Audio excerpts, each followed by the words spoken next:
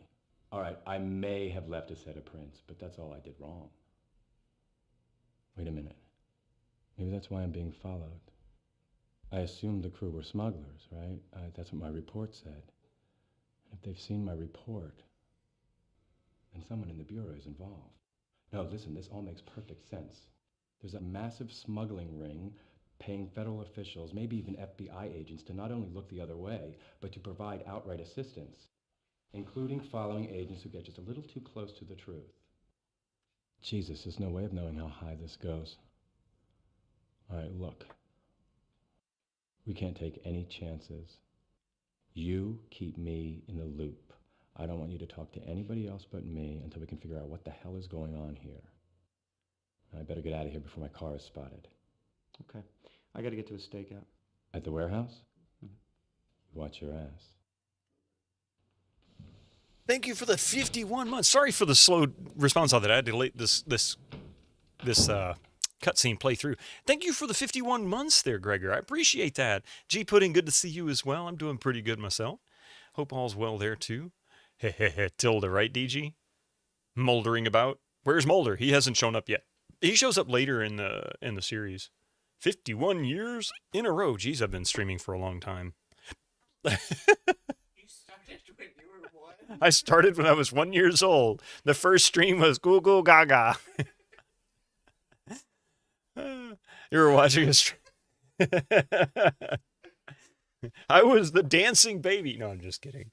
You were watching a streamer a few weeks ago play Fallout. She had a ghoul old man text to speech that said jalapeno is jalapigo. Jalapigo. I like to call it jalapeno. 31 years old forever. There you go. First stream was Radio Gaga. There you go.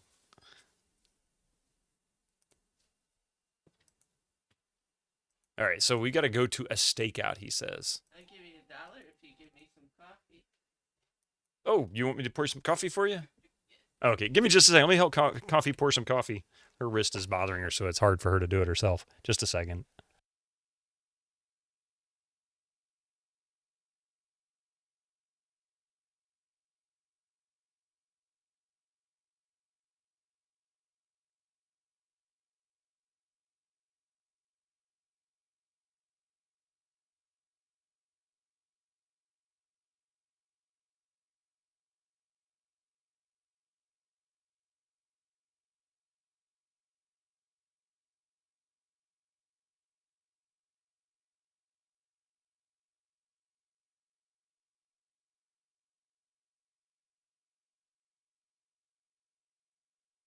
All right, let's see here.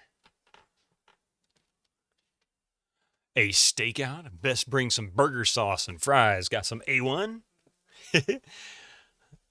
Jala pig now. Oh, crap. I really... Coffee. No, I do too. I really... Spicy sausage. Spicy sauce. Yeah. Let's see. So we're going to the warehouse.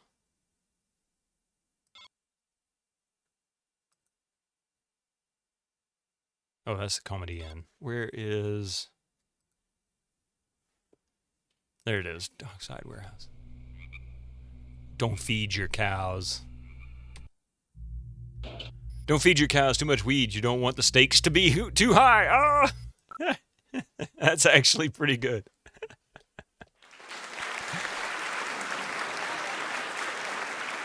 Yeah. She wants her steaks well done. Rim shot. Oh, you mean...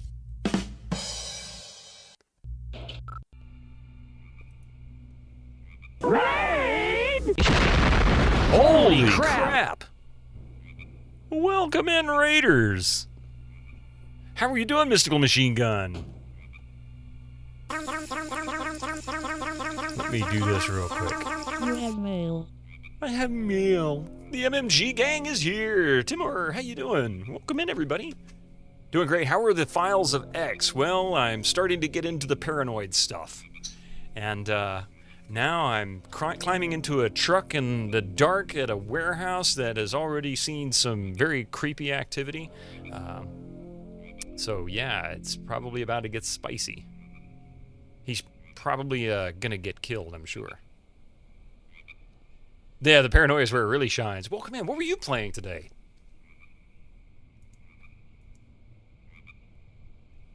What were you up to? Message pad 2000. With an Apple logo, yep. A Newton. Metal Gear Survive. I've only ever played one Metal Gear game. That was Metal Gear Solid. I need to play Metal Gear Solid 2. Those are the only two I have. Personally, it's a great series from what I could tell. I loved the first one. I just haven't played... I didn't play them when they came out. Having a good time until the Always Online logged me out mid-mission. Wait, what? The Always Online logged you out? What does that mean? What does that mean? Yeah, what the hell? While you're typing out your response, I'll go ahead and introduce myself. My name is Bitterman, and I like to play old PC games for the most part. That's what we focus on here. Occasionally, it's been a long time, but I have played some PlayStation games and PlayStation 2 games. So, always online for co-op microtransactions, and it just went logged out of server, returning to title. Oh, so the server just kicked you for some random reason. Gotcha. Your first actual stream of Super Bonk on SNES. Wow. Right now we're playing an old FMV game. The end of the FMV era really is kind of post-FMV era, 1998. The X-Files game was released in relation to some, big media push, I think, in the latter part of the X-Files series. And anyway, it's a good game. It's very high quality for 1998. I tend to play things on original hardware whenever possible. Right now we're playing this on an old Pentium II, so it's played exactly as it would have been played back in 1998, very likely on a Pentium II, with something like an ATI Rage or an NVIDIA TNT perhaps. We're playing this on an ATI Rage 128 Pro, and it plays beautifully. It really does. Did this even come out on a Mac since it's got... Yes, it did have a Mac version. In fact, the manual shares stats with a Mac, so I'll even tell you... Here we go. So the original manual that comes with the game.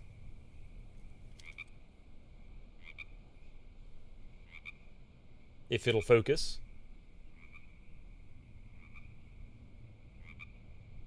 There you go. There's your Mac minimum system requirements. Power Mac 603E, 120 Hertz. Mac OS 7.1 or later, 250 megabytes free of hard drive space, 12 megabytes of RAM, virtual memory enabled, so on. And then we're playing this on a Pentium II 333, but you could get away with playing it on a 120, an old Pentium 1. So there you go.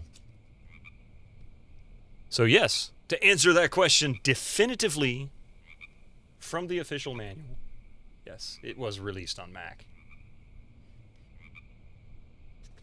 You miss those days. Needs a graphics novel or a graphics card with thousands of colors. Funny how they wrote it like that. Well, that was the way it was because, you know, up until, what was it? Up until Super VGA, it was always 2-color, you know, monochrome, 2-color, 4-color, 16-color, 256, and then 16 million for what, Super VGA, I think? We got one! 16-bit. Thank you for the follow and welcome to the channel. Welcome to the channel. Thank you so much for that. Yeah, it was 256 before that. And because you went from 8-bit to 16-bit, and then 24-bit color is really what they recommended for a lot of stuff in the late 90s. I think that's what this is set to, color depth.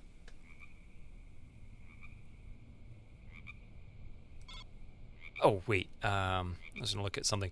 You have mail.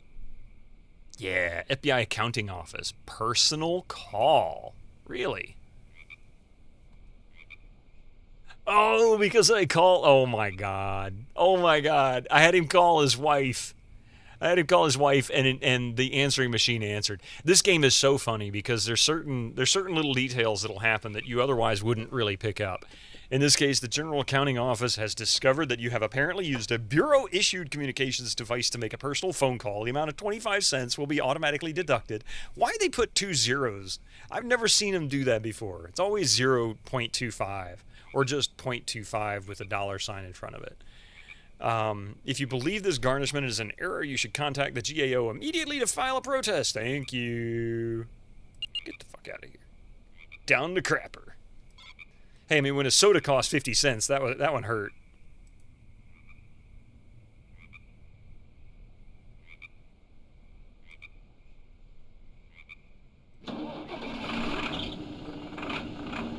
I may have made a mistake.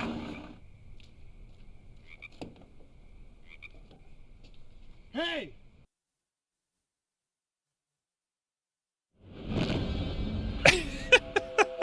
I got him killed.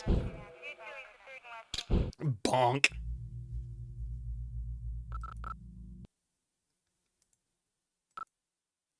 This was the 90s. That 25 cents is now worth $1 million. Yeah, really.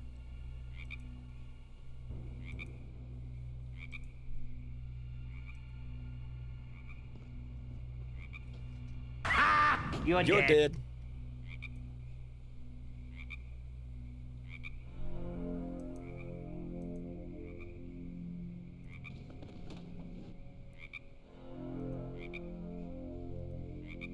Gordon's Hauling, Charno, Washington.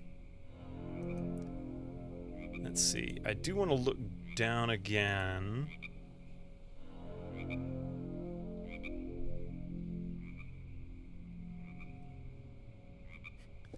Doritos. Anybody remember the old Doritos bag? Mug root beer. That's some good root beer right there. Slice. I forgot about Slice.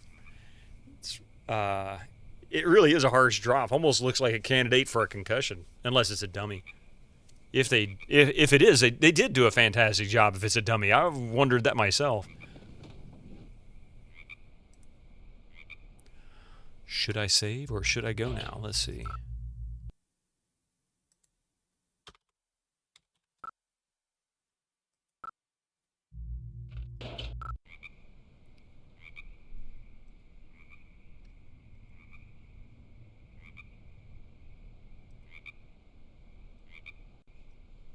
This game is still only like 20 or 30 bucks on eBay in the box. Yeah, it's really cheap. It's really, really cheap for an in-box game. And I paid like maybe, I think I paid less than $10 to buy the discs used some time ago.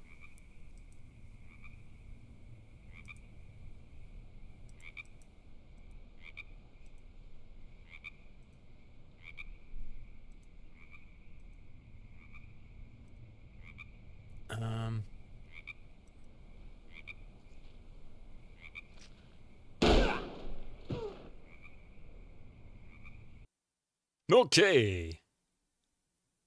Oops. Thunk. I mean, that could be a dummy.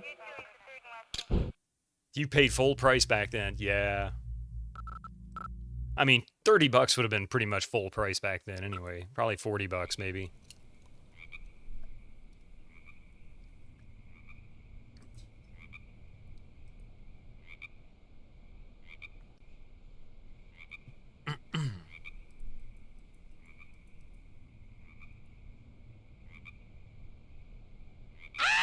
This pretty good pulled out the Hudson makeup.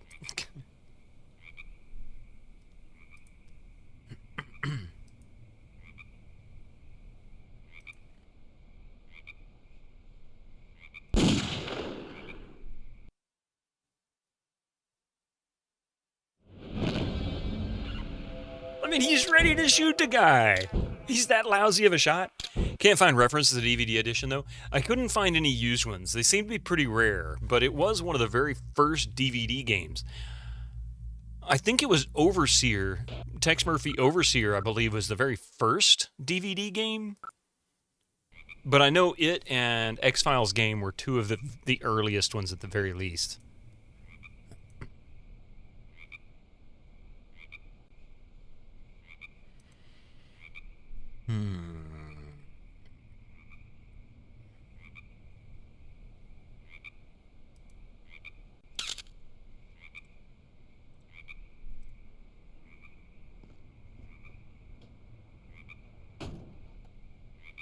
First DVD game you ever saw was Riven, but Metal Gear Solid 2 is the first you wanted to remember being only on DVD. Yeah, I don't remember which one was the first only on DVD, but I know there were a few that came out that shared DVD and Blu-ray. Oh, no. Damn it.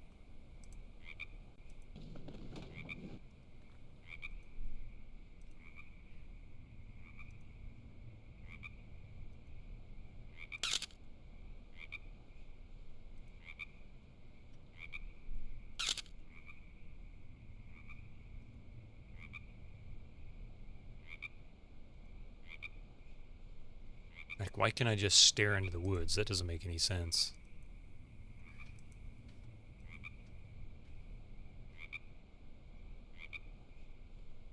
What's Freeman doing here, really? Your sad PC games never took off on Blu-ray. Instead, just want you to download tons of gigabytes of stuff. Yeah, well, I mean, the whole idea of Blu-ray was originally for the PlayStation 3. They kind of started out that way, but they never made it a PC. It only really got used on PlayStation. I guess I can't go anywhere else. Clearly I can't go that way because he's just going to get shot. Unless...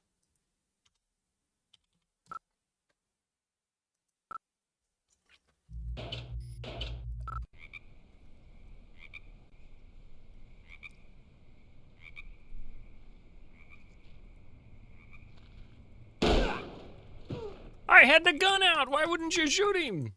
Can't go to the back entrance where Wong was shot. Yeah, I can't get there either. You still would like to buy physical PC games with a real manual, extra stuff, and the entire game on either a disc or a custom flash drive. Well, I've only got this to say about that, Vitamin Chi. How are they supposed to make all the extra profits if they have to include extra cool stuff in a box? They would have to raise the price to $150 instead of $80 in order to give you a manual and a little plastic case that's really flimsier than the cardboard boxes they used to give us.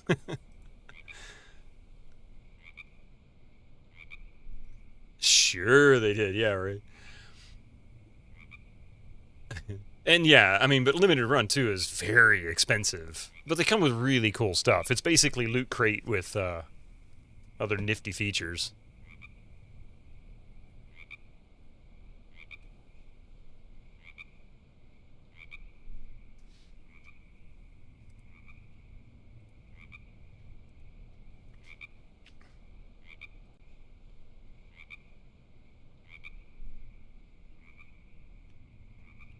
Manuals and boxes. It's game over, man. It's game over. Did you see their NRE release? Tomb Raider Remastered. Uh-oh. Whoa! I didn't expect that. Bitterman, no! That I didn't expect. You're dead.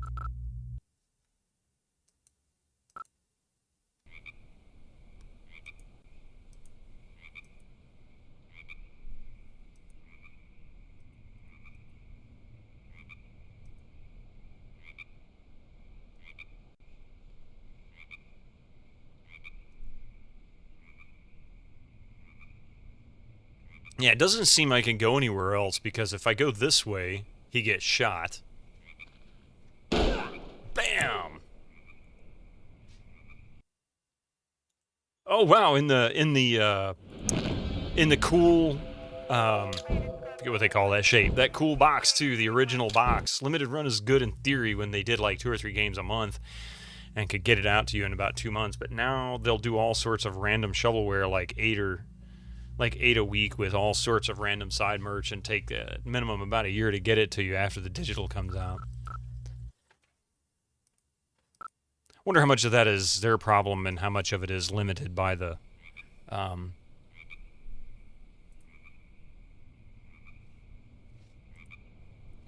publishers.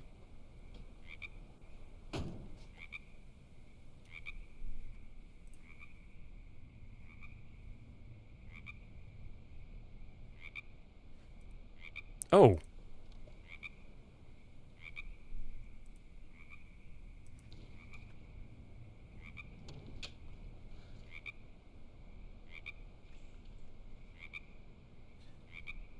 I couldn't. I started the truck and it came right after me.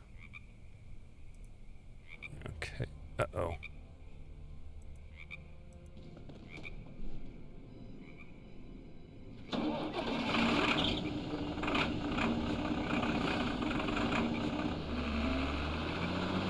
Yeah, as we were supposed to look in the glove compartment. I just missed the glove compartment is what it was. So now... Engine running... Well, it's a diesel engine. It's always going to run rich. Especially when you first crank it up. I've driven those Isuzu trucks, a little box truck.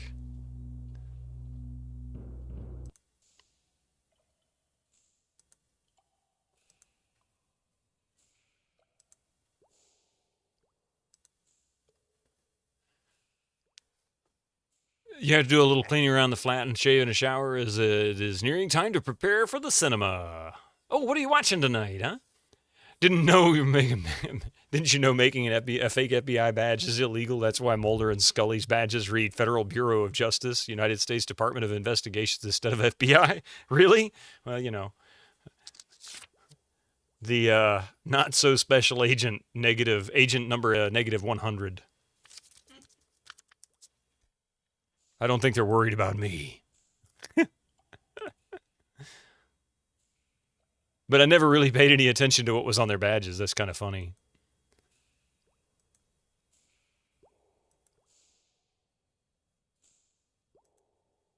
That's the stuff there that we were looking at before.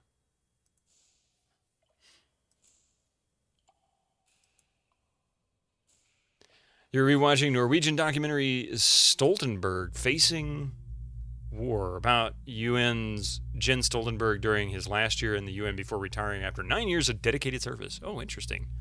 It's the Federal Bitto Institution. That's exactly what it is. And if anybody asks, that's exactly what it stands for.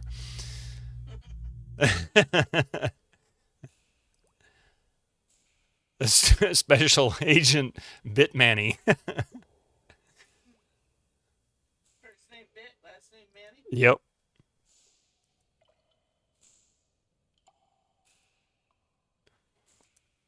Hi, I'm Man.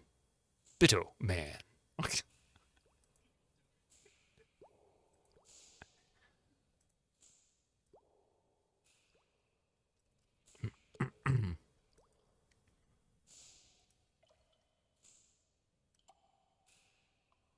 Probably better off with a flashlight in here. I can't see shit. And didn't mean limited run. Taking a year as an exaggeration. It was 14 months to get Scott Pilgrim versus the World to you. Oh, wow. I mean, I get it. But, you know, the sad thing is that I remember Loot Crate ran into a situation where they were starting to struggle financially. And it was starting to take sometimes months and months for them to get boxes out. Eventually, they ended up filing bankruptcy, of course, and then just disappeared. Normally, you wouldn't watch a documentary in the cinema, but this one was very well made and had some good points on numerous subjects regarding time forward, regarding Ukraine and other deep subjects. But it also has great tunes by Norwegian duo Röyksopp. I'm probably ruining the pronunciation of that, and I apologize. I don't mean any insult or anything.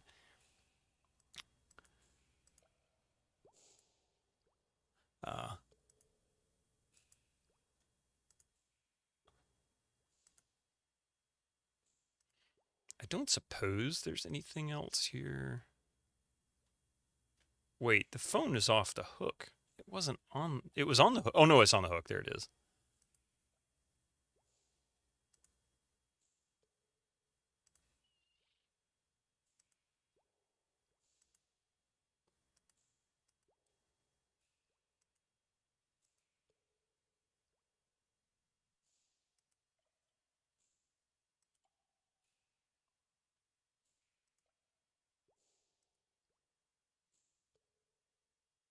It's much darker here.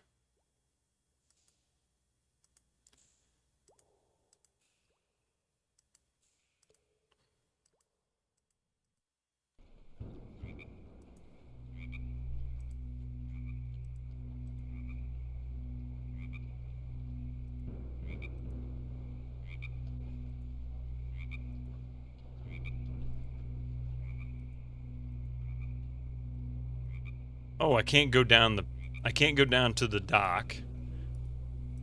That's not an option anymore.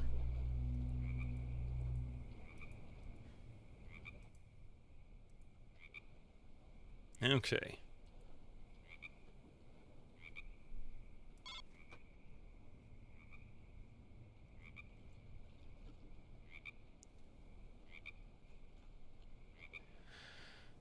Probably time for the apartment. It's night. Yeah. April 3rd, 1996.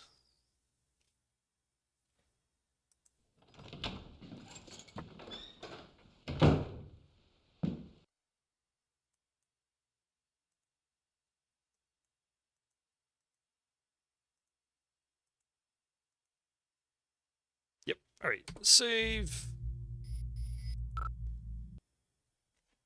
You got introduced to them thanks to Apple OS X Panther, back when the OS had cool intros.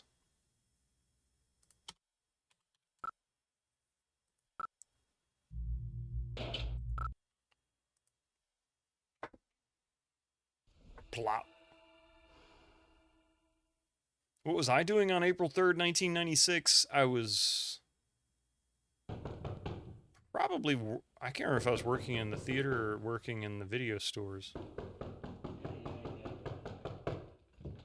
Were you still at the theater when we went to the... Do I have news? Think so. What's the matter with you? I worked last night. What's the matter with you? I didn't. What time is it? Almost noon.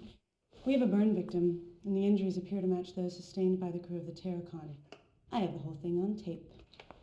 Let me just rewind it. Hi, I have this gruesome videotape. Midnight. Let's watch Impressive. I like a man who's not afraid of technology.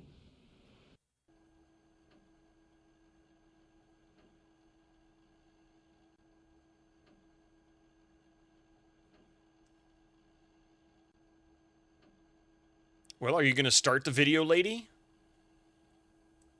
How do you know about the Terracon injuries? I got the original autopsy reports. I have them if you want to see them. Who's the victim? A John Doe. He was a truck driver for Gordon's Hauling and Charming. Uh-huh. That's the dude. I bet you that's the dude that we saw get in the truck and drive off. Where did you get the videotape? Surveillance cam at the gas station. It's not great video, but it still shows the thing. What thing? You'll see. What time did this occur? 6:17 a.m. this morning. Here we go. That could be Mulder's rental car. Same make. That's Mulder. Sounds like Mulder. Have you seen him? No, just photos. That guy was at the warehouse last night. Different truck. Same company, Gordon's Hauling. Toronto, Washington.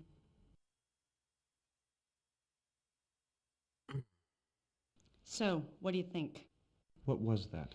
I have no idea, but his injuries are identical to those from the Terracon, and all of the gas station's electronic equipment stopped working. So what do you think it is?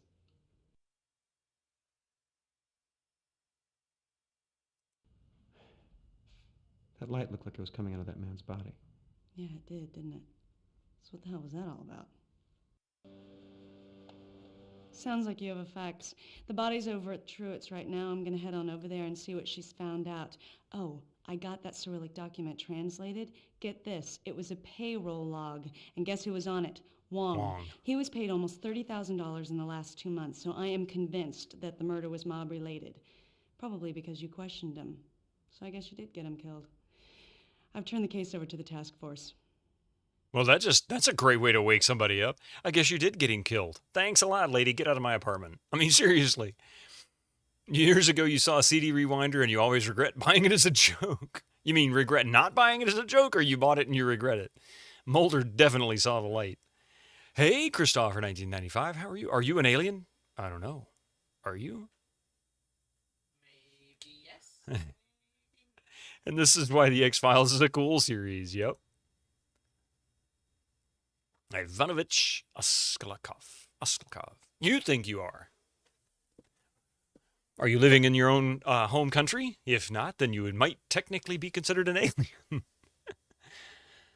Let's see. There's James Wong. Look at that. $2,200 there. Another $2,200 there.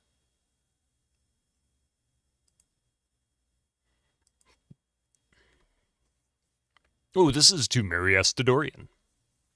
The login journal that you dropped off have been translated.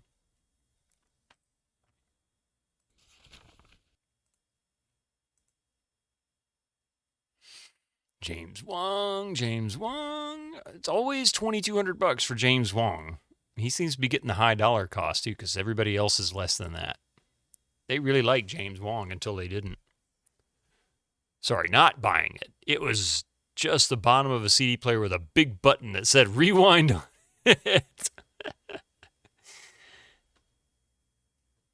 Are you an Englishman in New York? What?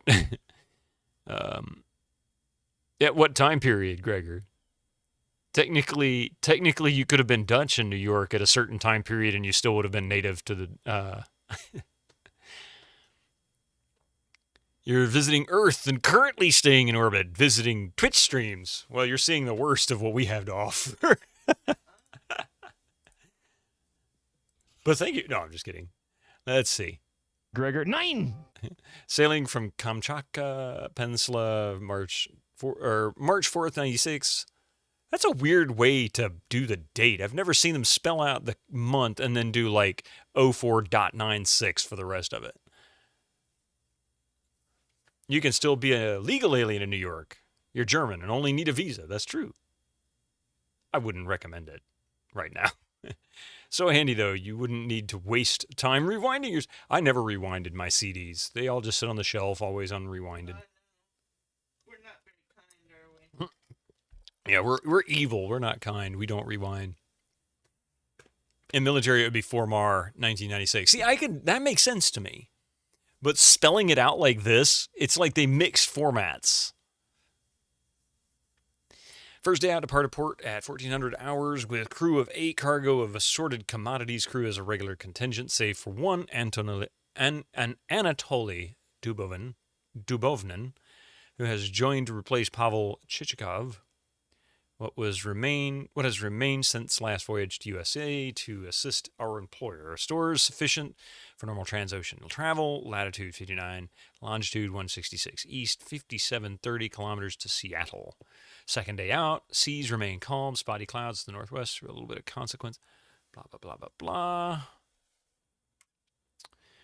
Let's see. Last night, the crew was treated to a measure of vodka courtesy of the cook, who is always popular so long as the store of the vodka remains abundant. I fear that he will spoil the crew too early, and there will be too little to look forward to as time passes. Must caution on too much vodka. There is no drinking during daylight hours or while crew are on deck watch, and none permitted in the wheelhouse. This is what I have always maintained, despite protestations from the crews. These crews are individually talked to then if the response is such. They are not reassigned to this ship in future sailings. Let's see. Observe 2 Japanese fishing trawlers on Nasuku class. Knowledge. Oh, here we go. Radar charts show occluded area to the north, possibly bringing higher seas and squalls. Crewman Bakia Strika down ill with unknown ailment, fever, headaches in crew cabin after administration of antibiotics. No other crew members show similar. So this feels isolated. Fuel, potable water, and ship stores are in ample supply. Wind has increased. There is a smell of a storm in the air. Instructed to secure cargo for rougher sea conditions. The swells have increased to 6 meters, running at 10-second intervals. We maintain our headings with the leads. Blah, blah, blah. Okay.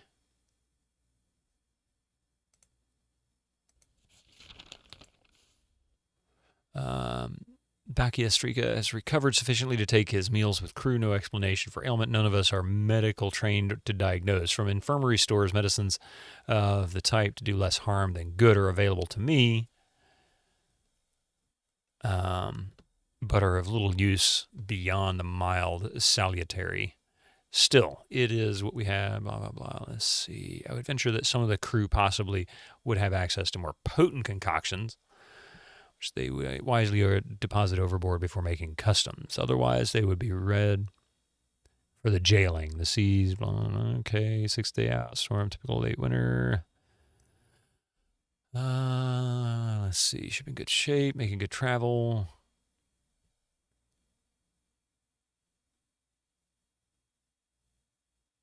Let's see. Diesel lubricant applied to engine 2 is necessary. This one will need overhaul in port as it is acting up like last voyage. No problems. Round of vodka at dinner this eve. There is little to do today. Ship maintenance is continuing. All stores. Okay, last page. This must be the one where it talks about the issue. You could have preset all the correct sections of the game to load ahead of time, yeah. 10th day out. What can be described as Aurora Borealis lights seen in the sky by myself. First mate Scriabin and mate Kraczynski. The light extremely bright, long-lasting, remain in darkness for extended time before moving off to port side, an eventual disappearance. Northern sky was flowing, blah, blah, blah. Strange, though all things have explanations. Ship stores are adequate, and we make port in darkness tomorrow. Crew growing anxious to be ashore and to partake pleasures of U.S. I admit to the same desires. Dinner tonight, alas, included cabbage rolls for last time. Crew rejoices. Most want American McDonald burger or Dick's burger in Seattle. For me, pizza and beer with vodka chasing. Okay. Let's see. Radio to company expect arrival. Okay, so there's no mention of anything bad other than just one guy getting sick. So, what's the connection with Gordon's hauling? Seasickness, you mean, yeah. Why was a Gordon's hauling truck both That's what it here sounded and at like. the warehouse? Yeah. They were involved in the smuggling. Where's the truck? Totally empty. I've got an evidence crew going over it right now. Where does Terracon fit into all this? Obviously, they were part of the smuggling. Either they fried themselves mishandling plutonium, or someone had them killed.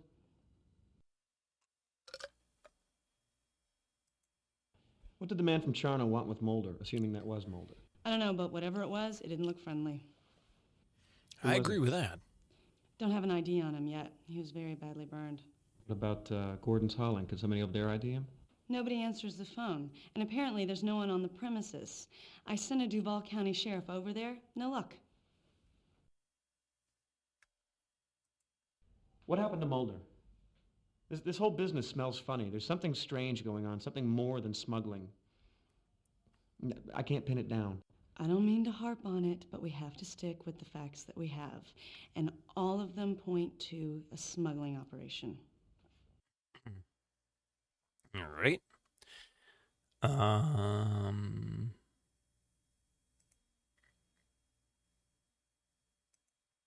So, what's the connection with Gordon's hauling? You mean, why was a Gordon's hauling truck both here and at the warehouse? Yeah. They were involved in the smuggling. Where's the truck? Totally empty. I've got an evidence crew going over it right now. So there's nothing else. Oh, wait. No. Watch it again. So it came out of Mulder. That light definitely came out of Mulder.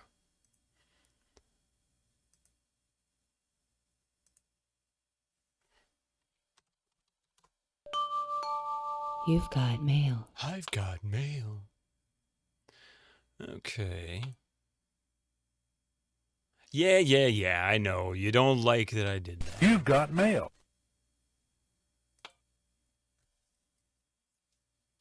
You know, Gregor, you did that, and I was thinking it was actually the one in the game. Let's see. Here are the phone numbers for the Majestic Shipping. Good luck getting a hold of anyone. I included the country codes as well. Let me know if you need anything more.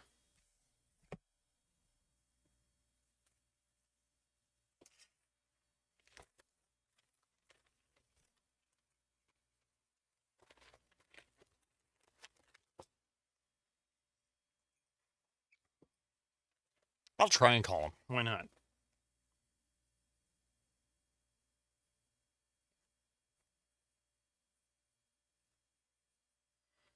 One dash 21-042 -555 -0691. So this suggests, due to the format of the phone number, this would be an international call, but one is the U.S. Starting off, if I'm not mistaken, number one indicates that it is a call to the U.S., and then the rest is the location inside. So I don't know if maybe they made a mistake or if I'm misremembering or what. 1.21 gigawatts. Yeah, you know, it is 1-21, 1.21. I wonder if that's on purpose.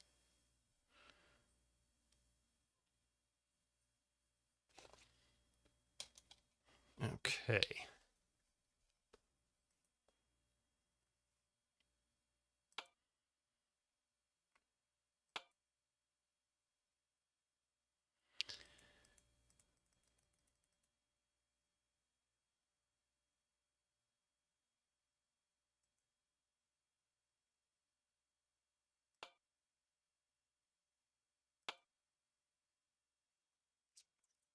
Let's see, phone.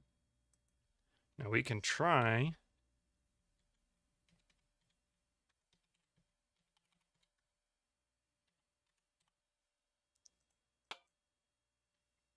Time to get charged another 25 cents. Yeah, really. Not sure if I need to type the dashes or not.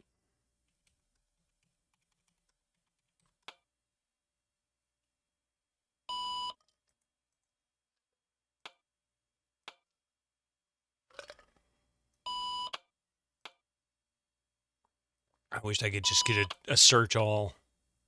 I doubt I'm going to find anything in this.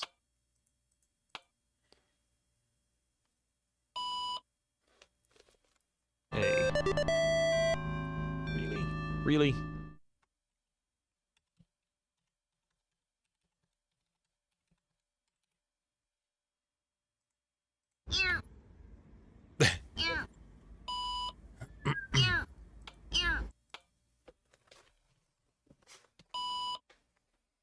So I wonder when I go to call this number if I'm going to get an email saying personal call. How do you recognize that as a personal call? It's me calling for business.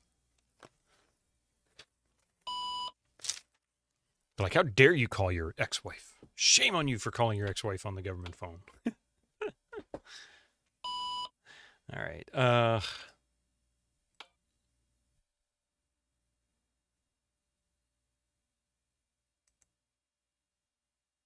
Yeah, I don't think you need the dash either. I couldn't remember. Let's see.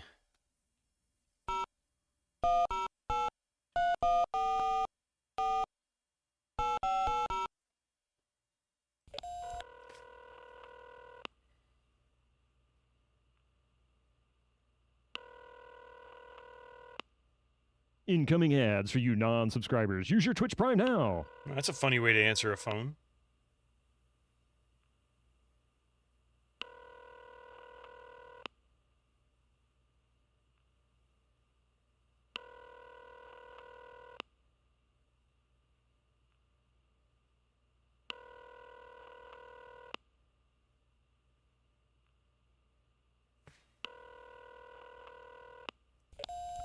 Right.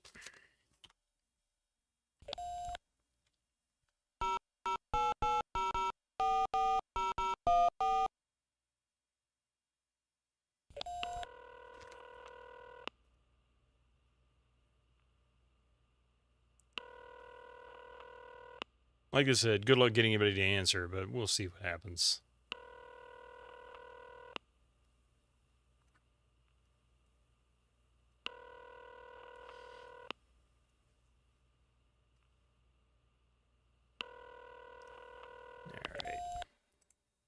They're not going to answer. All right, let's see what happens. Nothing there, huh? Ooh. Oh, I don't think I noticed this before. I can't believe I missed this.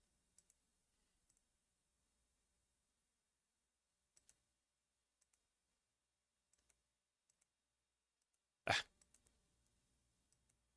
Yeah, the Nokia. Ah, stop it. There we go.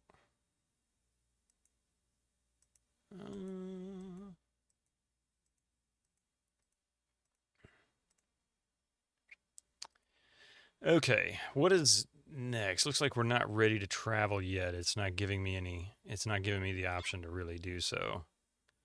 So what is it that I need to do? Something I got to say to her. I wonder if there's an X file about where the time between ads go. It just mysteriously disappears again and again. What happened to Mulder? This whole business smells funny. There's something strange going on, something more than smuggling. Oops. I can't pin it down. As I just said. Oh, wait. I don't mean to harp on it. There was something I could click on. I don't know if you saw the cursor flash, and but... all of them point to a smuggling operation. Hang on. What happened to Mulder? This whole business smells funny. There's something strange going on, something more than smuggling. Oh, it's just a glitch. I can't pin it down. I don't mean to harp on it, but we have to stick with the facts that we have. And all of them point to a smuggling operation.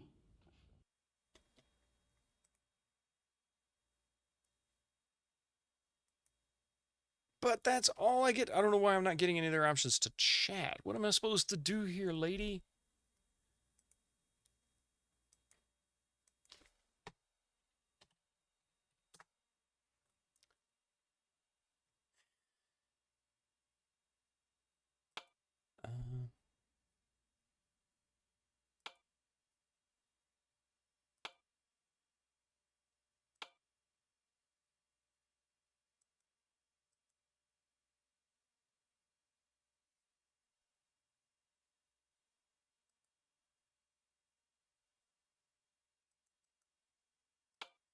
I don't know what else to look up.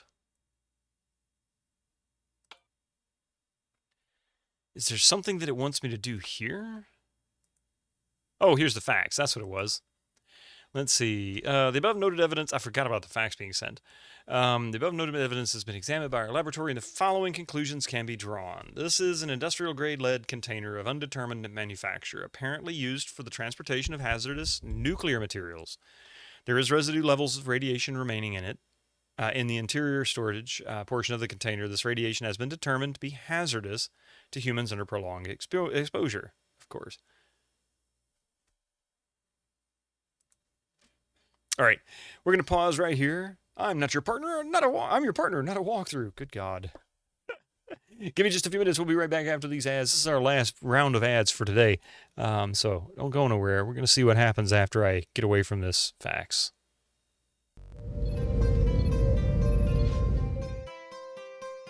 Raid! Holy crap!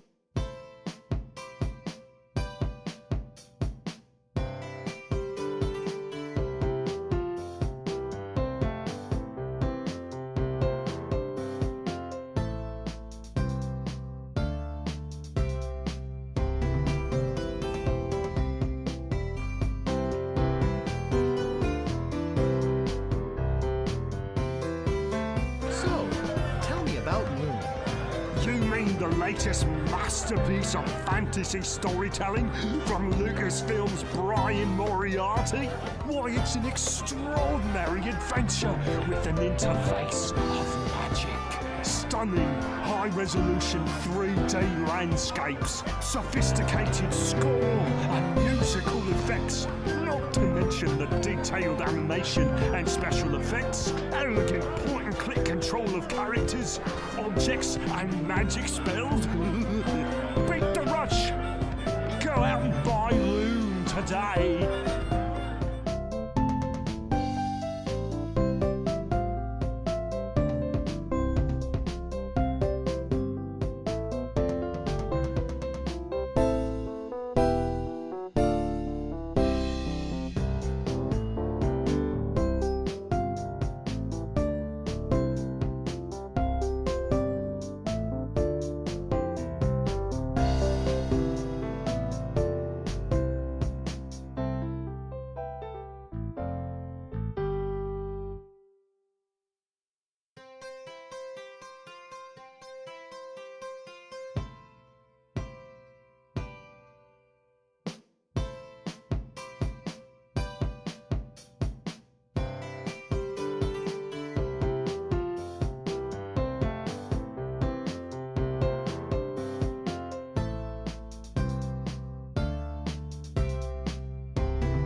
right. Ads have been snoozed. Thank you, Pi. I appreciate it. I was about to get ready to do that. Cobb can replace streamer for a minute. That's true.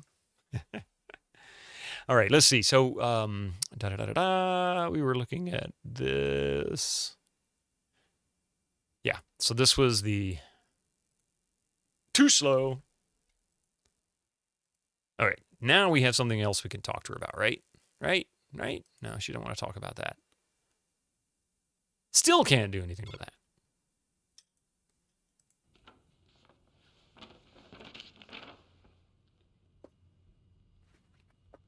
Well, that settles it. They're smuggling plutonium. God, we have to stop this. Do you It'll think? kill a lot of people. Okay, cowboy, let's go. We're burning daylight. Where are we going? To the coroner's office to get the autopsy reports on the burn victims. Ah.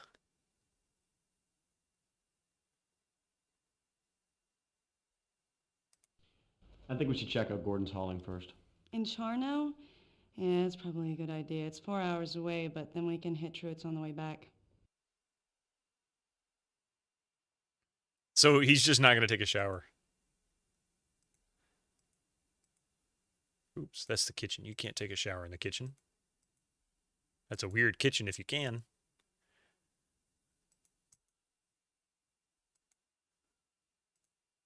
At least brush your teeth, man. Scare away all the criminal. Wait.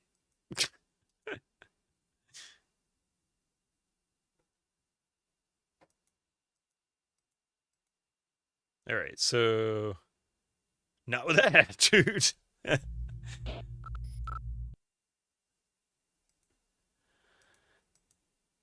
16. Okay. Yes.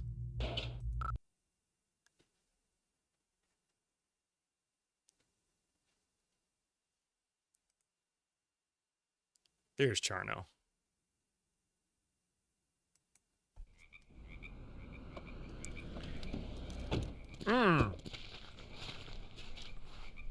Things are about to get not very security minded. I know, with all this nice stuff around, too. That's the same truck from the warehouse. We're obviously in the right place.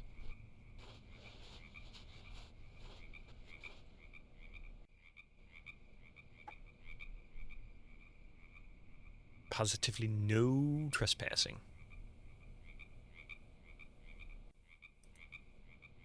Like that does any good, you know?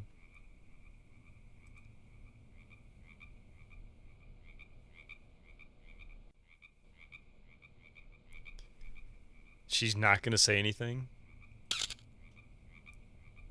I guess because technically I'm actually looking at a scene.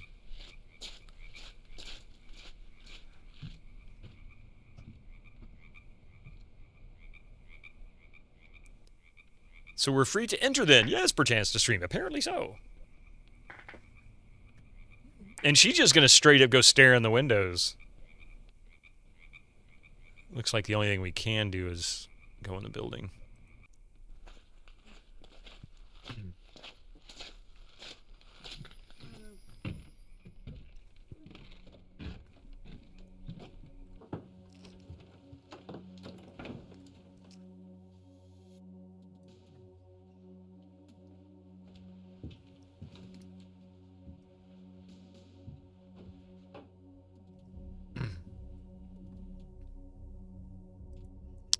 All right. Got to move fast.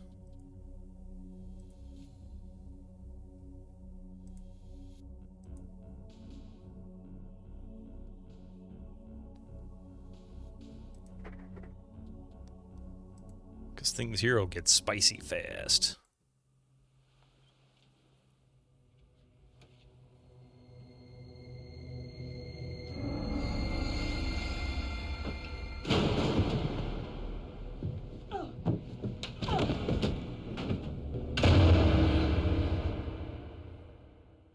He's dead, Jim. I found what we're looking for. What is it? Look at this. It's a manifest. It details a number of shipments between that dockside warehouse and rural Route 1121 in Fanta County, Washington. I guess I know where we're headed. This wasn't always a trip after all. Great, let's get out of here. Yeah. That timing, right?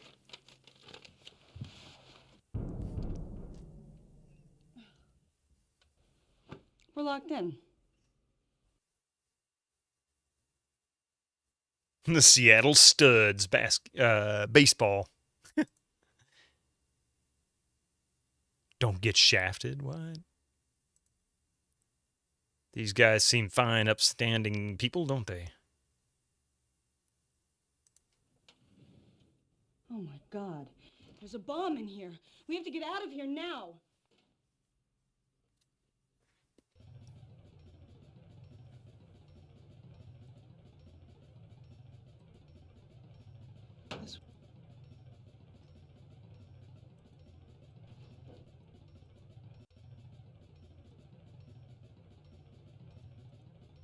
Oh, wait, what am I thinking? Think. Holy crap! I didn't see that. That scene didn't come up for me initially because I didn't turn around. Holy crap! And there's the smoking man.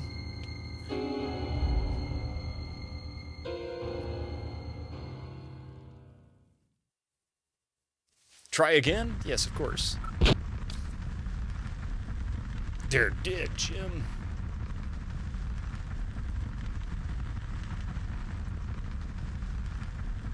Toasty!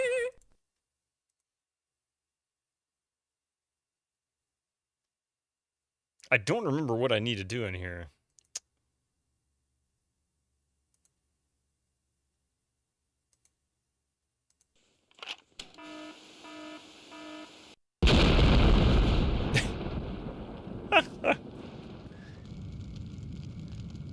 You always like this. Yeah, he's actually a really cool actor. I like his stuff.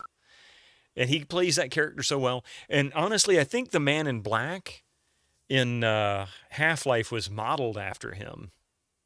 I don't know if that's true, but I always got the impression that there were... Oh my God. There's a bomb in here. We have to get out of here now. JC, a bomb!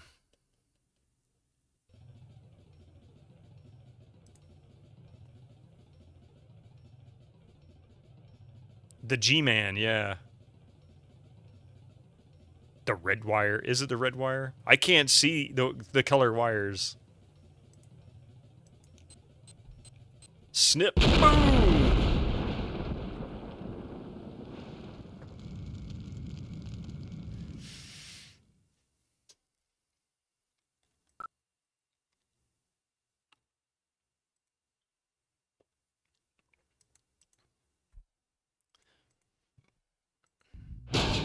Oh, that's it.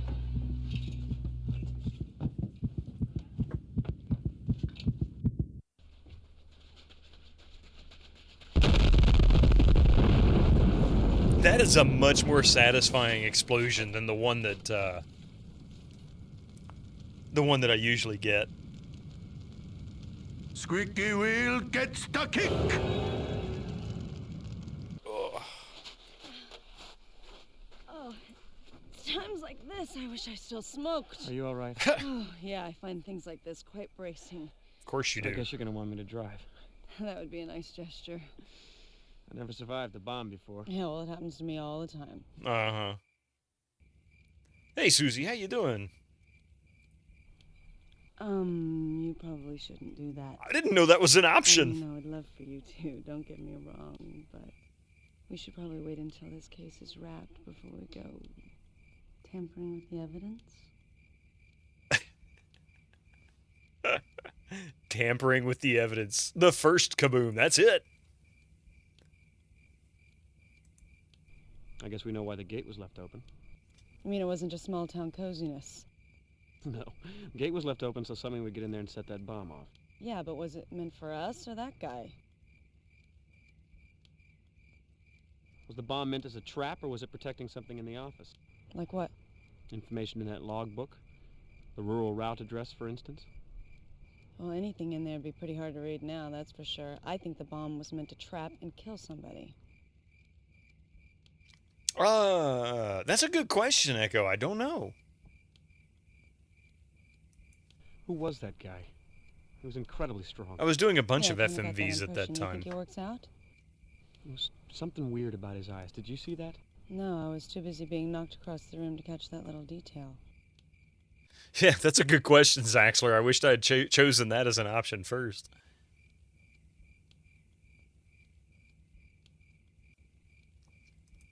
Adrenaline makes people do weird things. Was the bomb meant as a trap, or was it protecting something in the office? Like what? Curious if it gives me another opportunity to try the other response. Well, anything in there would be pretty hard to read now, that's for sure. I think the bomb was meant to trap and kill somebody. Nah, it's not.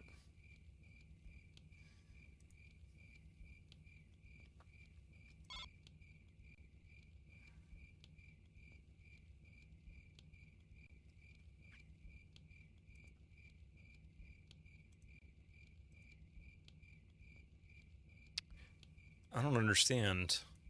So, who owns the hauling yard? Duh, Russian mobsters. Are you ready to go? Oh, I thought I already asked her that. You're driving, remember? Right.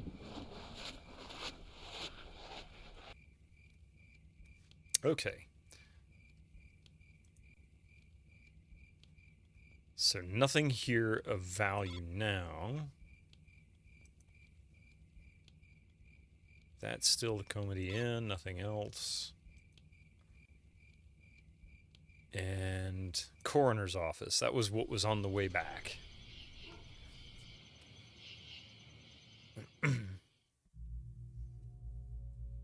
Gotta hate coming here.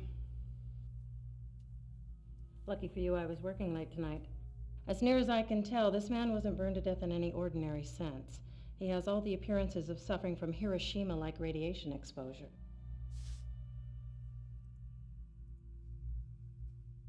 Definitely, actually it looks like Vin Diesel who underwent a burn.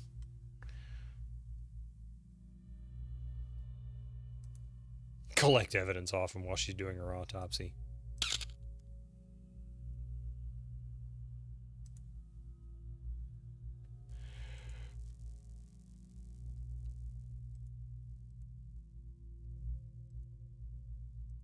What makes you think it's radiation? Well, first off, I don't know much about it, but he was burned from head to toe. Literally. Fire damage never does that. Secondly, I cut his clothes off him. They were pretty much undamaged. You see this? That's the imprint of a logo from his shirt. That's caused by thermic rays. Similar effects were observed at Hiroshima. Kimono patterns were burned into the skin of the wearer. Inverse shadows of objects were permanently etched into walls. Are there any similarities between this and the Terracon victims? The effects are almost identical. We didn't figure it out with the Terracon because, well, it really didn't occur to us. I mean, this is highly unusual stuff, you know. Any leads on the missing Terracon crew? No. Whoever did it was good. They got in here, got the bodies without leaving a trace of any kind. Could mishandling radioactive materials cause burns like this? Again, I don't think so, but I don't know much about it. Mishandling radioactive materials might account for Mr. Wong's tumors, but a burn like this would have to be a blast of some sort.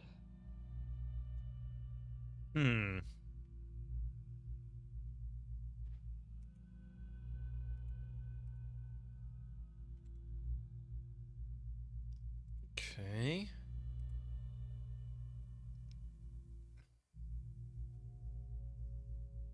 I just realized that's an IBM monitor, and I can almost make out the model number.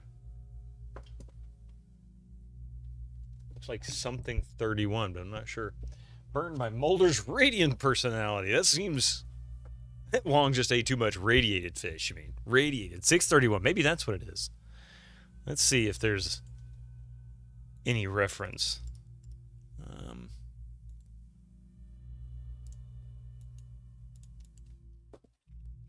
IBM 631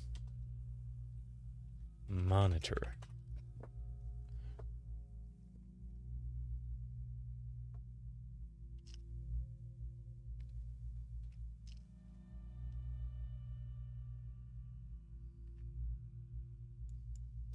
Okay, display. It's giving me weird options. You had one of those back in college? Oh, wow. So there is a 6312 that came out around 1992. Cost about $450.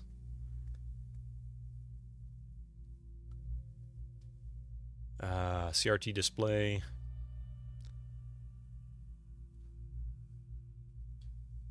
Urge to degauss rising, yeah.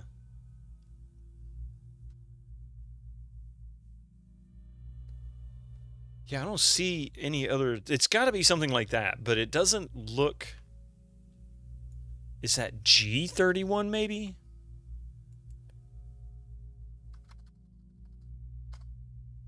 Wait.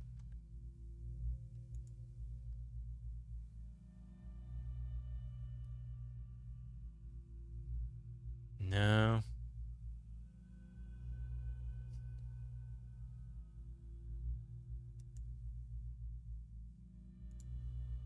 No.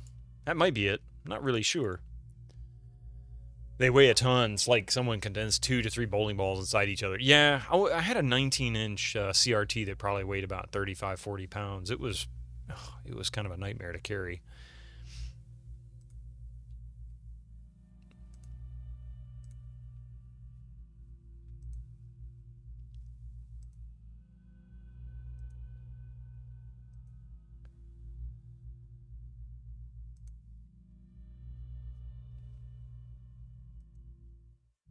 Yeah, she didn't change out the x-rays. Like, why?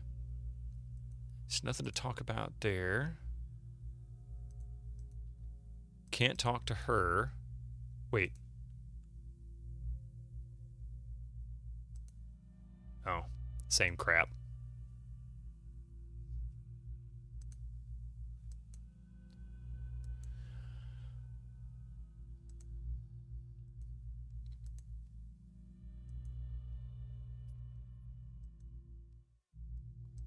We can still open it, but we can't do anything with it. Okay.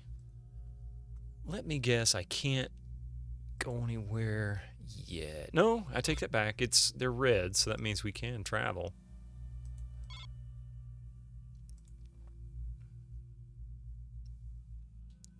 You think you found it's a G70? Maybe it was 70. Perhaps that's what it is. Let's go back and take another look at that monitor. I'm just curious now. That might be it.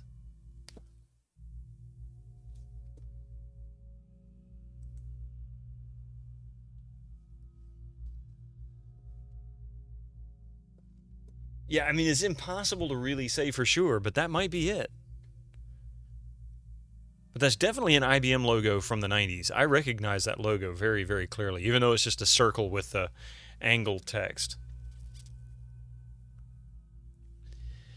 When your parents upgraded to the new style of color TV back in the 80s, you got the old 24-inch color TV, one of the ones in the massive wood casing that takes 3 strong guys to move it. Yeah. Managed to get it into your room for your NES. We had one like that as well, and it was on a swivel, too. It was literally a piece of furniture. In fact, I watched the fabled Star Wars made-for-TV thing on that same TV. And it was supposed to be broadcast in stereo, but only if you used like a radio station to listen to the soundtrack. So I sat there on the floor with headphones on, listening to a little radio with it in stereo. It was funny. Googled IBM monitor in 1996, and G70 showed up. It looks exactly the same. That's probably it. Where in the world? I love how the game of where in the world is Mulder and Scully has become. Can we work out what this monitor is made? Be like, hey, lady, can you tell me a little bit about this monitor over here? I'm kind of curious from a retro gaming perspective. Sorry, we don't have any knowledge of that particular monitor. We just bought it last week. Okay, out the door we go.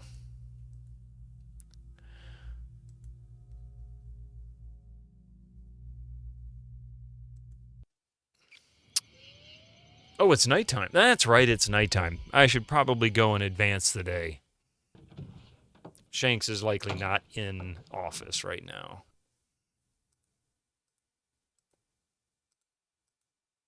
Yeah. Nor is Cook. Although I'm suspicious about old Cook.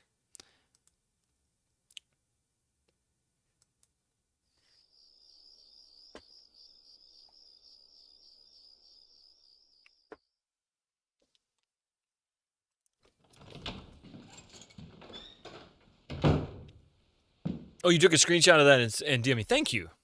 Thank you, Echo.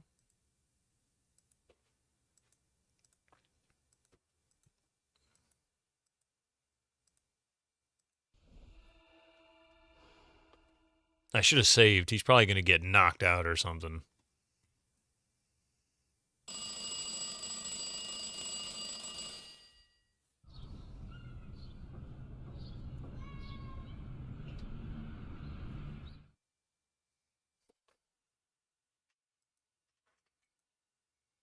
His phone rang.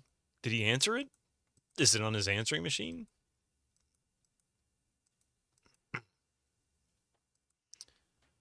An APB on that monitor. Oh, crap. I didn't see that.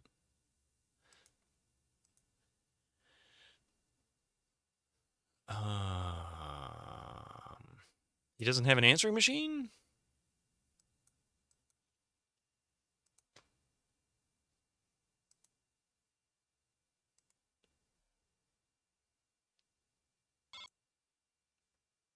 Nothing there.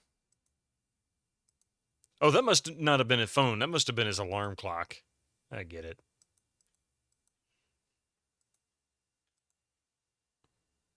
Yeah, I think you're right. I think it was just his alarm clock.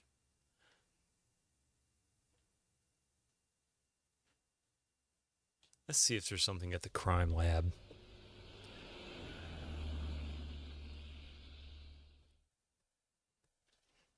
Uh-oh. Hey, Sleeping Beauty.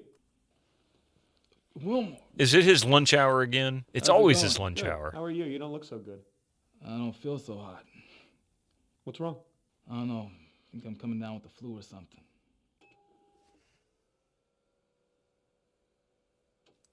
What, I just can't talk to him? Not allowed to? Is that what it is?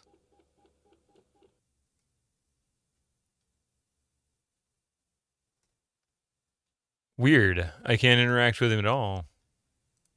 He's not feeling well. He makes a big deal about it. Has the flu. Stay away. Probably, right, yeah.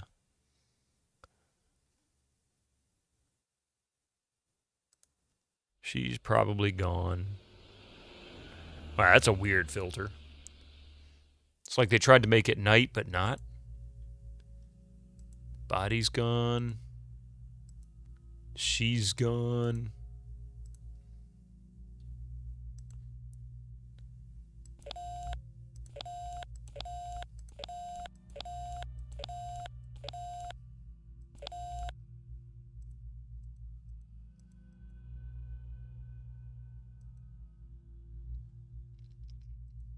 Field off as it is. Yeah, really. Probably an alien flu.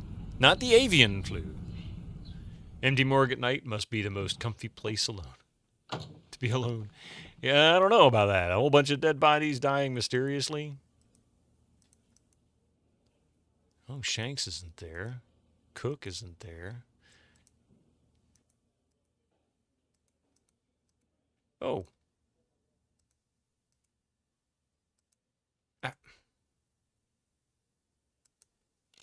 Hey, buddy. Good news. What's going on? I'll tell you what's going on. I cracked your case for you. What are you talking about? Evgeny Smolnikov, known head of a ring of Georgian smugglers.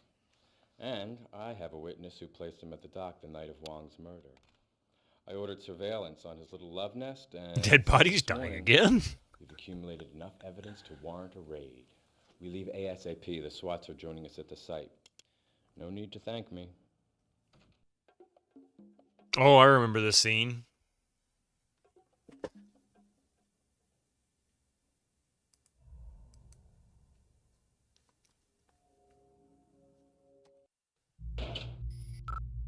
All right, so we're going to save because things are about to get spicy. Let's see, overwrite.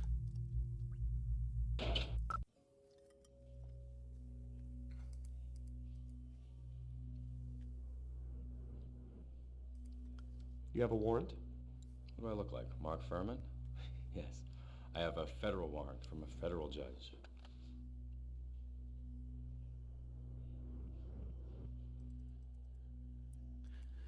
Who's the witness? What witness? Identified Smolnikov? Oh, yeah. Fred Kohler, 56, indigent. Was sleeping under a tuna net not 50 yards away from the murder. Heard and saw everything. I'd like to question him. Sure. Whatever you want. After the raid, he's all yours. Now let's go.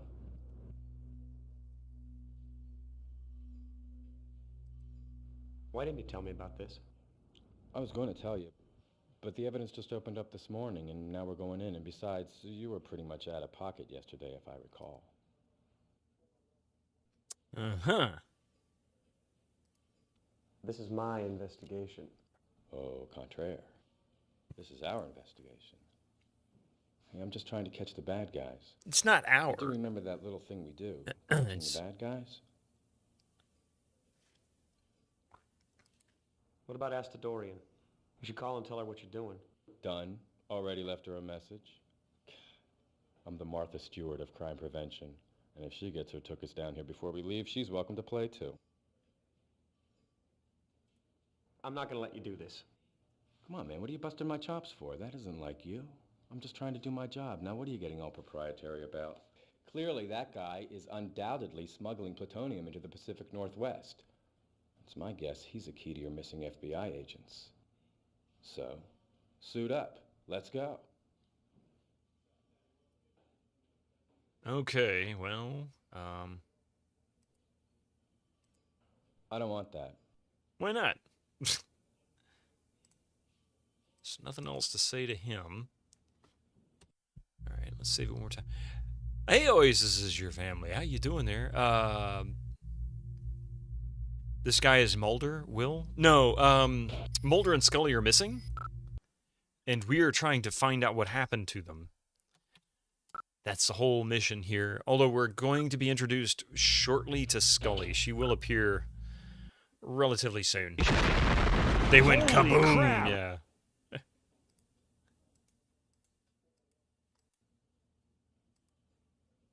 Off we go. Oh. Let's see. There it is. Smolnikov's warehouse. Taking a break from yard work. Hey, I get to do some of that.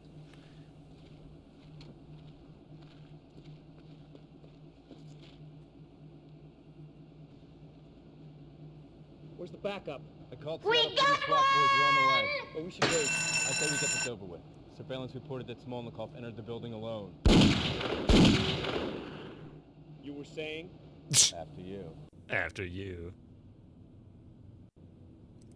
Shoot him now! Shoot him now! Well, holy crap.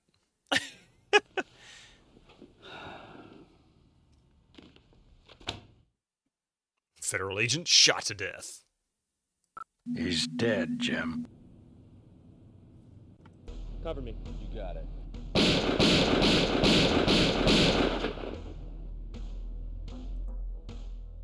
Anyway, I started blasting. Come on then, you wanna go? You want some argy bargy?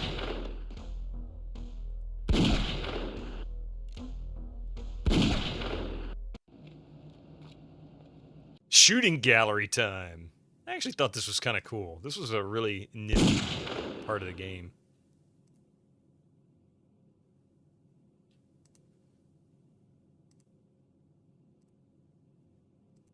Stop and investigate the paintings.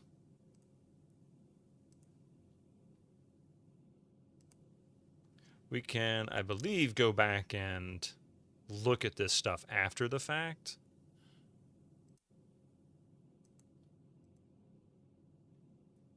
Oh. There's that same symbol that we saw on the Terracon. Not even 1 p.m. and you're almost done. You're glad about that. I don't doubt it. More Cyrillic. Another payment list of some kind. An what do you call it? Accountant's book.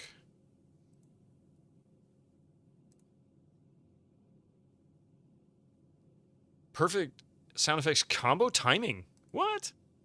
I have to look at that one.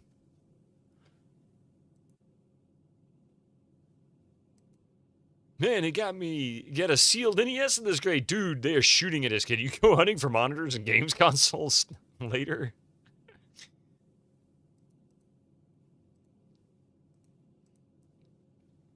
All right. Get my gun out.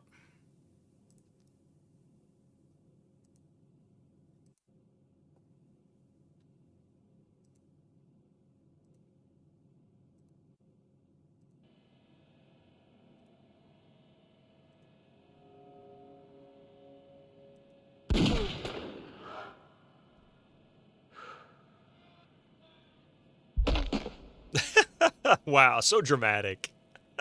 Mr. Tanuki, how you doing there? Welcome in.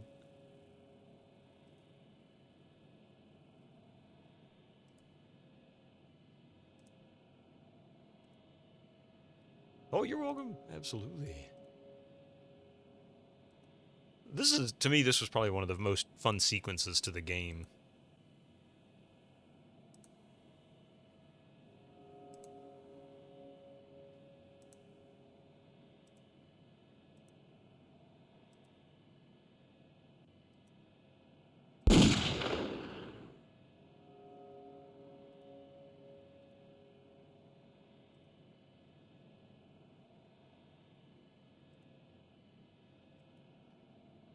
You've never seen so many cuts in a single fall.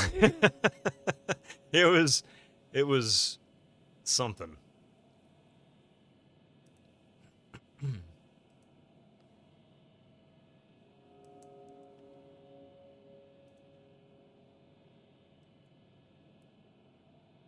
It was a death by 1,000 cuts falling. There you go. Where the heck?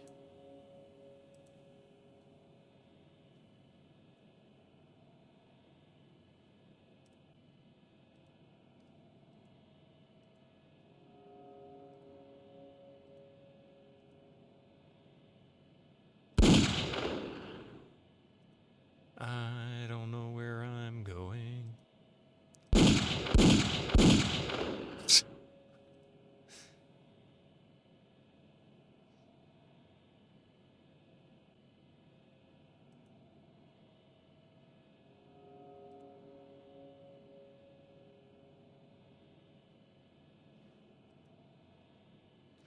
I forget exactly how this part worked.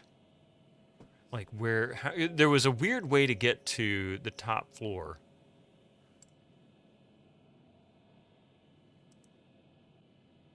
But I don't remember how it was.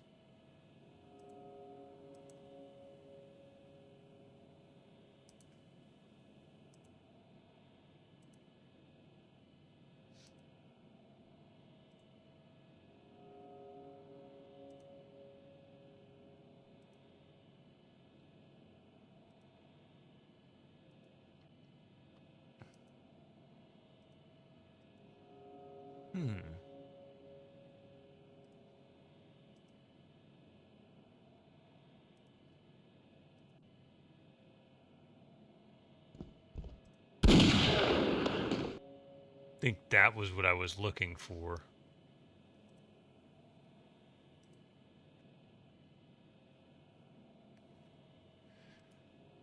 Was that all I needed to do?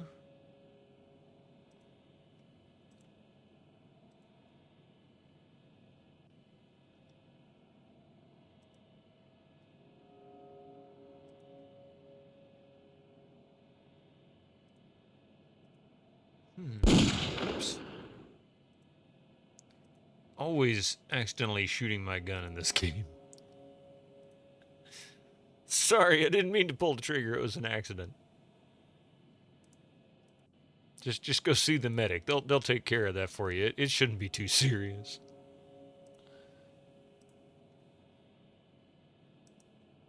Oh. Freeze! Patrolation!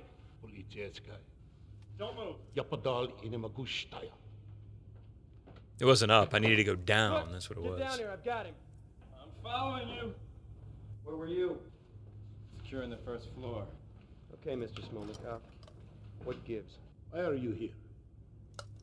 I've done nothing. You have no right to come in here like this.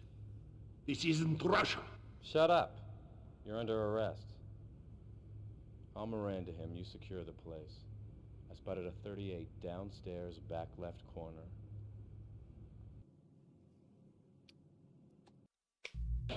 Now, I think there is sort of a funny response here. Let's see. Now tell us about Tetris. Is that a Russian Peter Ustinov? Don't do that.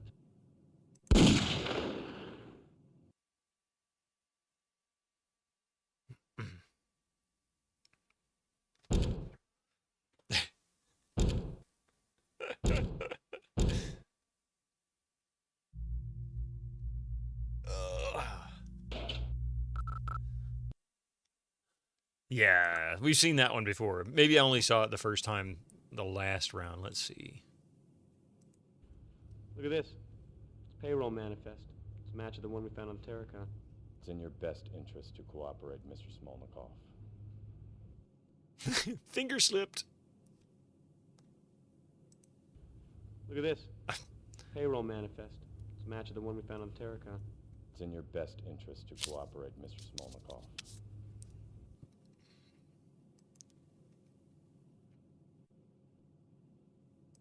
Why did you kill Wong? Because he talked to us? What are you trying to hide? I didn't kill Wong. I knew him. He maybe did some work for me, but I didn't kill him. Why did you kill the Terracon's crew? I didn't kill nobody. They were my men. Why would I kill them? There was a fire. Right. A fire you set afterwards to hide what you'd done. I may be a smuggler, so are lots of people, but I didn't kill anybody. Mystic the Urge. Well, welcome to the channel. Is your urge chasing cables? Just asking. No offense intended, of course. There's a real good reason for it, I promise. It might have to do with this little mystic.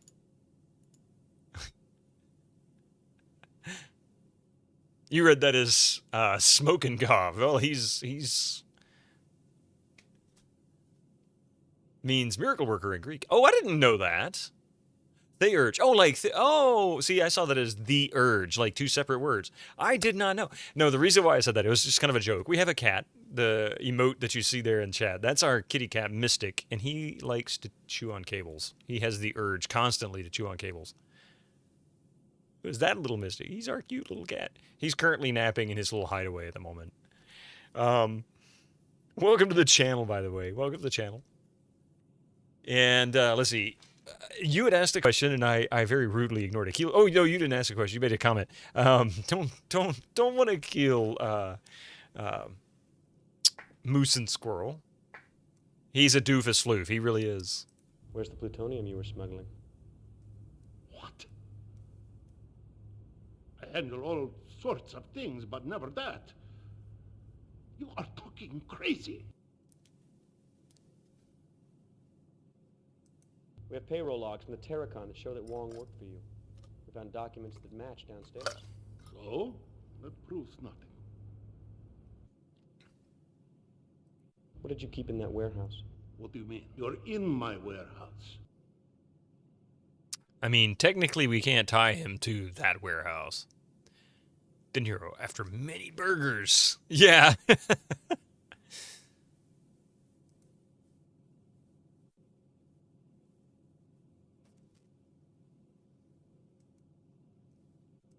It was me. Don't do that. But yes, I'm going to do that. You're under arrest.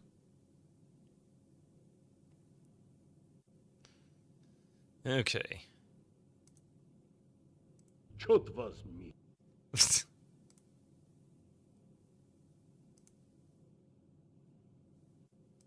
Post-Cold War in the 90s, so bizarre.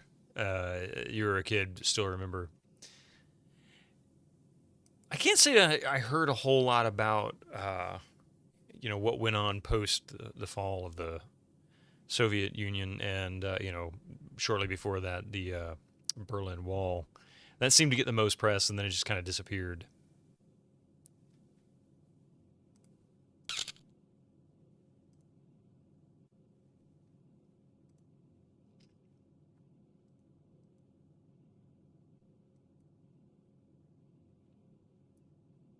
This guy's warehouse is nasty.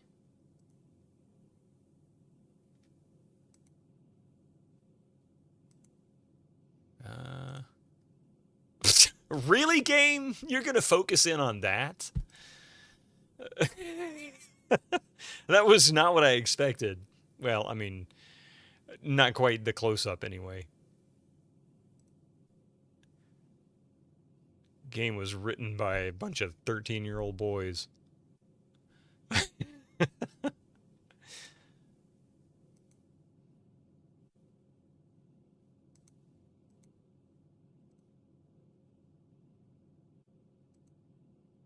Okay.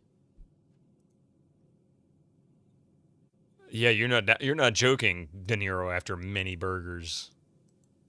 Okay, I'm gonna save it here. I seem to remember that we end up getting attacked on the way out too. So either way, best to save it just in case.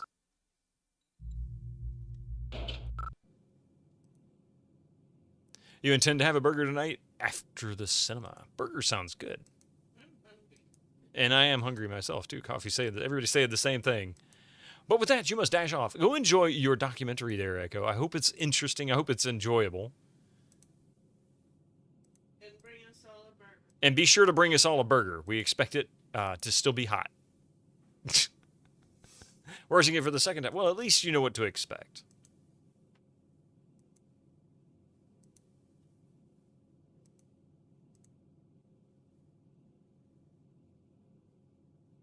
After crime.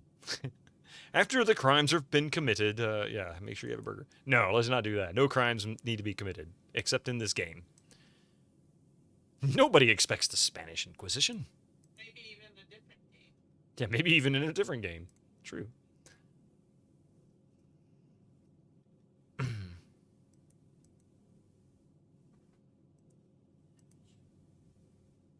Bye-bye.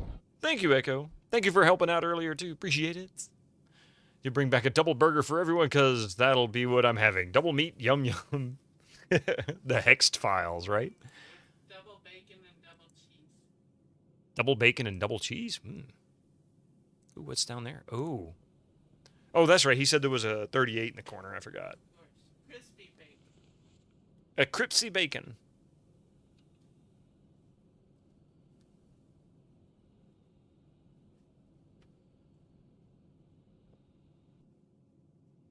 Okay, so we've got the 38.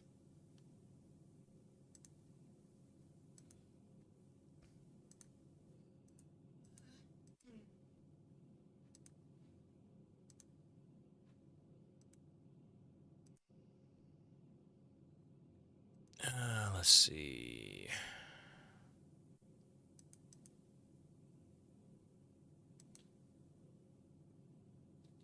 And see, you can't zoom in on that picture because you can guess why. This whole operation seems kind of fishy. Eldritch, it really is. There is something very shady about what's happening. And Cook, this guy's partner, he knows.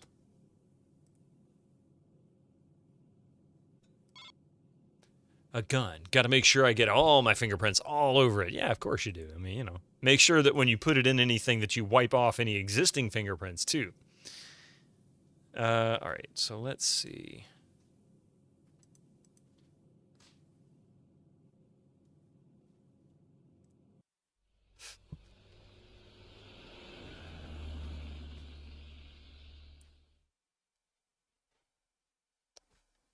Well, he's looking better now. I suppose you want me to fire that. You guessed it. Great. My headache just went away. I'm sorry. You really don't feel good, do you? Nope. Let's go.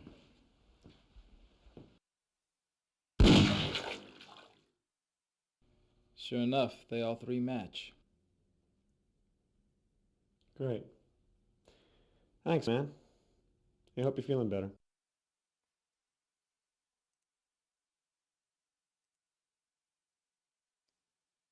All right, well, there's that. Smolnikov's warehouse.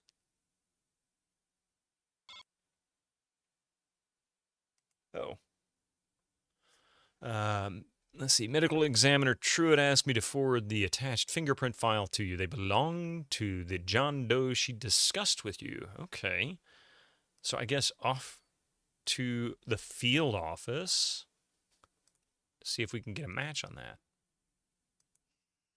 I think that'll probably be the last thing we're going to do today. So let's go check that out. So you found a gun that matches. What about fingerprints? No? Okay, not important. Yeah, right? No fingerprints. Because he's holding, he's just like wiping his fingers all over it, you know? It's like, dude, you did it. What do you mean I did it? You did it because you're the one who's hiding all of the fingerprints.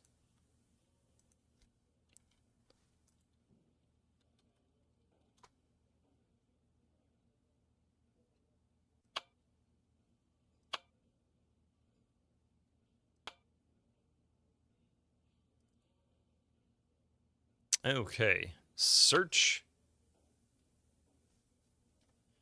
Of course, it's not going to be under citizen. I bet you it's going to be under, like, it could be under government military. So we'll just go down the list. I'm banking on it being government military fingerprints.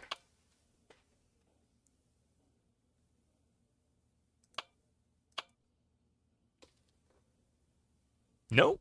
Okay. Oh, restricted data. Seeing that fingerprint on the computer makes you think of the X-Files intro. Oh, hey, it plays that at the beginning of the game. The whole thing. So we can't see that fingerprint, huh?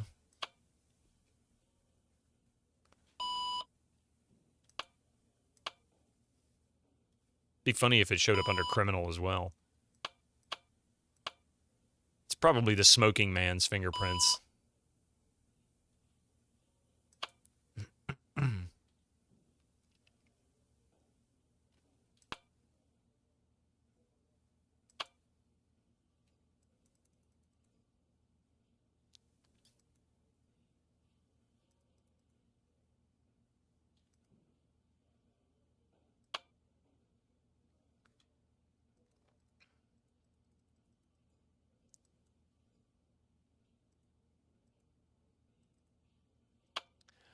Okay, so let's see if he has any advice. Hey, Jim Wilmore, I hope you enjoyed your little raid this morning.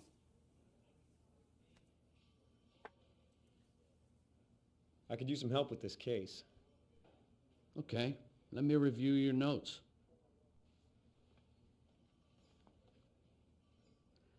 You need something to tie Smolnikov to the other crimes. Keep searching Eddie's warehouse. All right, so that's kind of what I The rest of it expected. looks pretty good. The rest of it looks, yeah, of course it does.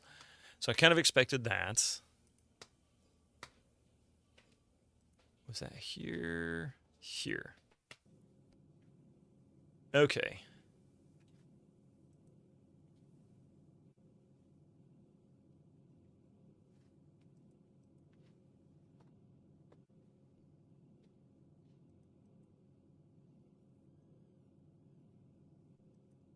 Oh, wait, can I? Yeah. You're right. It's a 38. It isn't like up. Yeah. It's in your warehouse. Where are the FBI agents? What are you talking about? We found the woman's blood in your warehouse. What warehouse? You're in my warehouse. Your gun shot her. We have a forensics match. I kill no FBI agents. All right. Let's get him downtown and process him. Come on. We'll interrogate him some more once we get this sorted out. Get the local police to secure the warehouse. Let's go.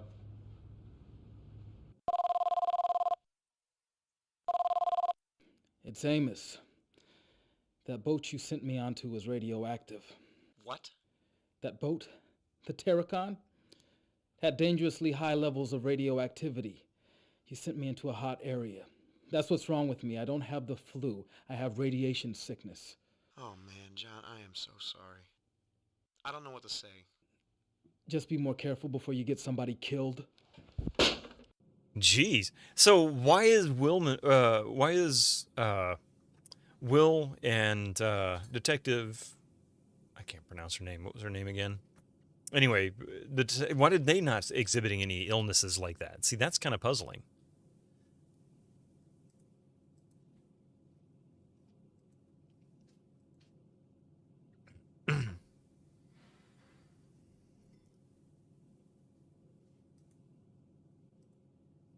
There's that. It's probably that same ThinkPad too,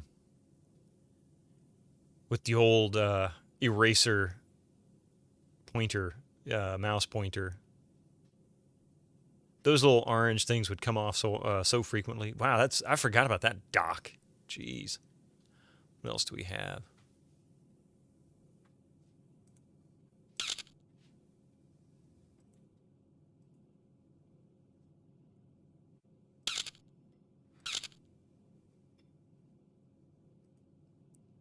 Maybe the crime lab guy opened the little vial and revealed. That's true. Maybe that's the case. He did say that it had trace levels of radiation on it.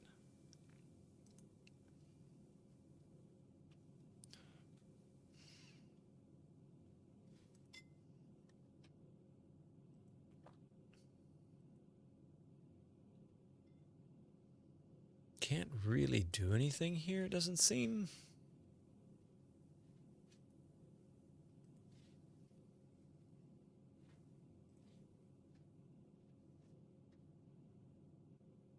He's got two phones. He's got a wireless phone here, and then he's got a landline here.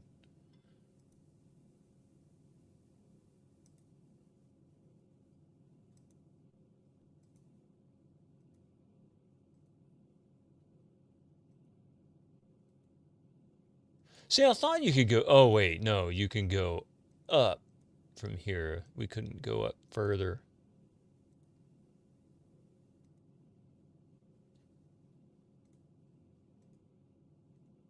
Wait a minute.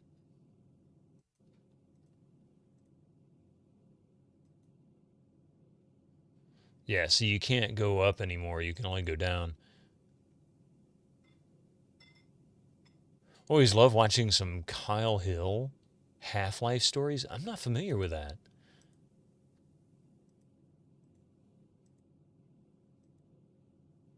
That's different. I don't know what that is.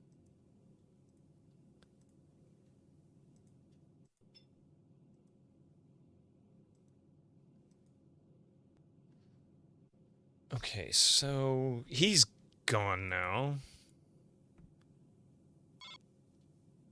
Nothing there. And...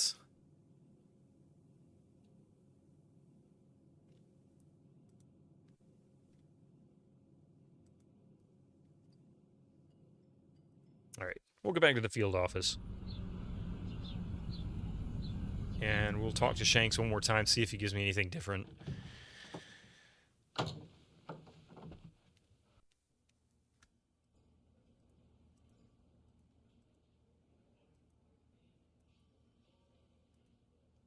I could use some help with this case.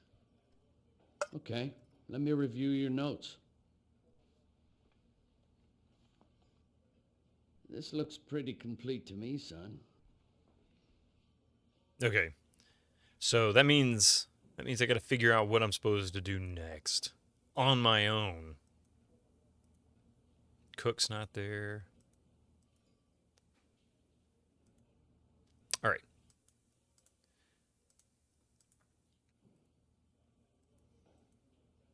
He's not there.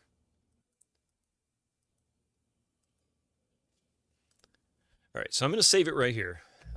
It is that time for me to end. I got to do a little bit of yard work myself before it gets too late in the afternoon. Thank you all for being here. I really appreciate it. Before I exit, I want to say a few things here. Thank yous for, number one, for the raid that we had earlier. Hang on just a moment there. Where did it go? Yeah. All right. Perfect. Thank you very much, Mystical Machine Gun, for... Oh, wait. I missed one raid. How did I miss the Brass League raid? Did that happen during a commercial and I didn't know it? Brass League, I am so sorry about that. I had no idea. I didn't see it in the list until just now myself. Get some help! I need some, apparently. Mystical Machine Gun, also, thank you for that raid. I appreciate that. I hope you guys had wonderful times with your streams. Master Gregor, thank you for the 51 months. 51 months. Yeah, thank you so much, guys. I really appreciate it. And for the follows as well. And for those who've lurked, if you haven't followed and you want to keep track of when the stream goes live, please do follow. We keep it anonymous. It'll announce that a follow has been received, mainly for my own purposes. But, you know, I won't announce the name unless you ask me to. In any case, let's see if we can find somebody we can raid into. And then I'm going to go get me some lunch before I have to get outside and start working. So let's see who is running and what's going on their channels, and then we'll pick somebody to raid from there. Hang on just a second there.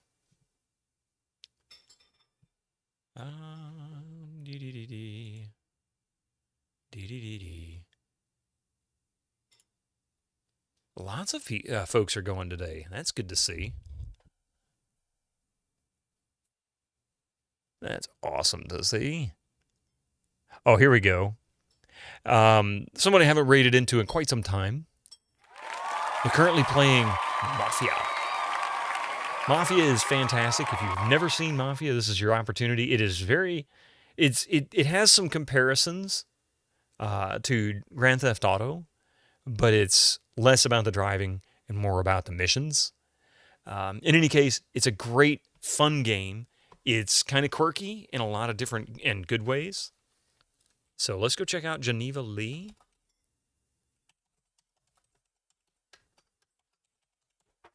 And see how Mafia is going. Now, just a second here. All right, here we go. Thank you all for being here. Y'all have a wonderful day. I will see you hopefully tomorrow night on, what is today? Yeah, Wednesday. Hopefully tomorrow night on GOGcom. We'll be playing some more Kingdom Come Deliverance 2. But we'll be back in X-Files on Friday, possibly with the completion. I'm not sure. We'll see. But in any case, thank you all for being here. You have a wonderful day. Be safe. And until next time, bye.